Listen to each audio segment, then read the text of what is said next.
If you ever decide to take up a new sport, one of the things we have to do when taking up a new sport is to learn the rules. How do you actually play this game? And it can be a little confusing. In basketball, if you step on the line, you're out of bounds. But in baseball, if you step on the line, you're inbounds.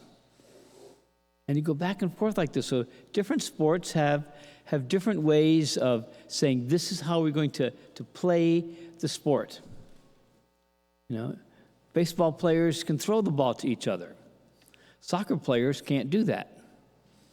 So there's a lot of different things like that. And so if we're going to play a sport, we want to learn how to do that. I've looked many times at a cricket game, and I have no idea what the rules are there. I cannot understand cricket. It's beyond me. But so we have those things for a couple of reasons. One, helps us to be safe or safer, but it also helps us to play the game. You have 5 people on a basketball court. We don't have a sleuth player in the stands. That we throw that when they would take the ball away from you. It'd be out of bounds. So we have these rules so we can actually play the game and be good at it.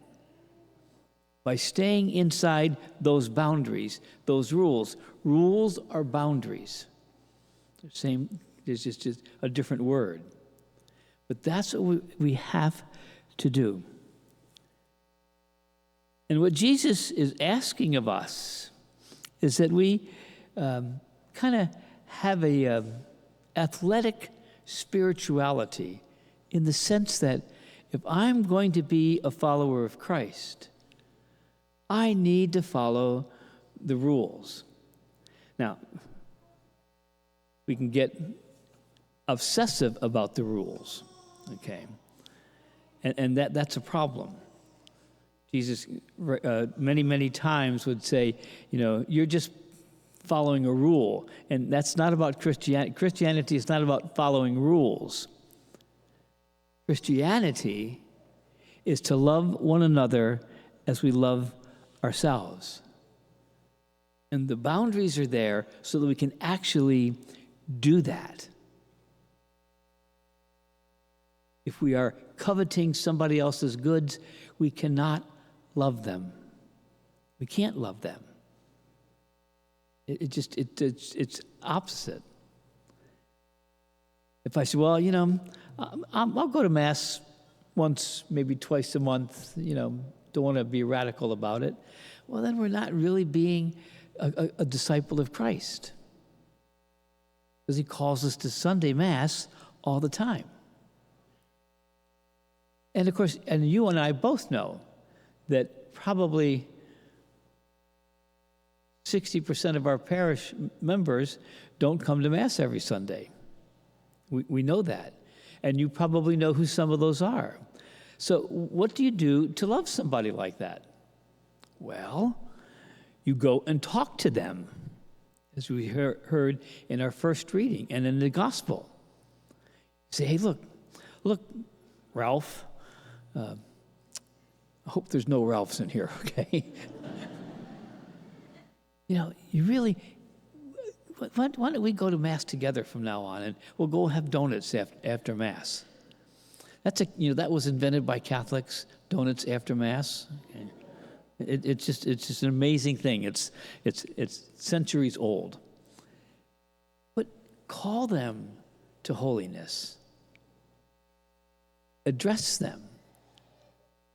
Kind of, get in their face a little bit, because Jesus did that all the time. And not to just following a rule, no, but to have that sense of mercy and love for one another and support from one another so that we can stand as a community of faith. Not just knowing syllogisms of theology, but that we have that love of one another and love for those who are poor. Love those who don't have anywhere near as much as we have. And we have so much.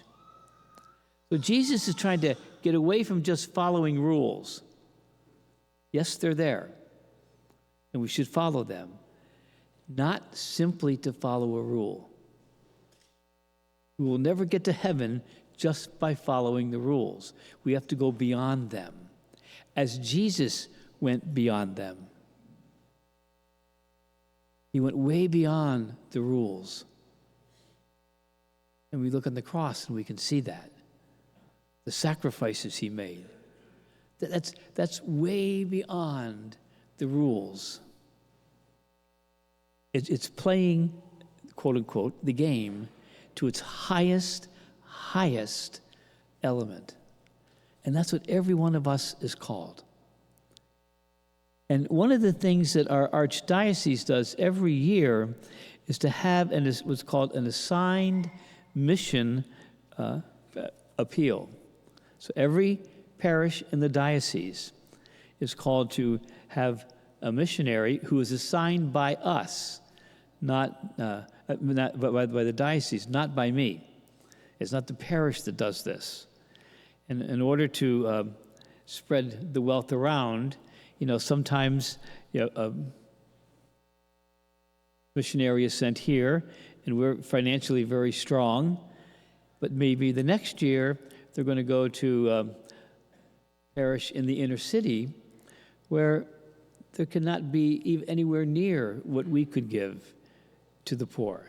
So they do that around, and we've been doing it now I've been a priest for 53 years, so this is my 53rd time saying this, all right? It's there, and it's a great thing to do. It's loving our neighbor. And so the second collection today is going to be taken up, and it's going to go to Casa Juan Diego. They help a lot of, they have food pantries and all kinds of counseling, some houses where people are housed, many, many things like that. And they're helping people that we don't see. We don't see that around here that much. They're in other parts of the city. But they do great work. Well, Monsignor, some of those people shouldn't be here.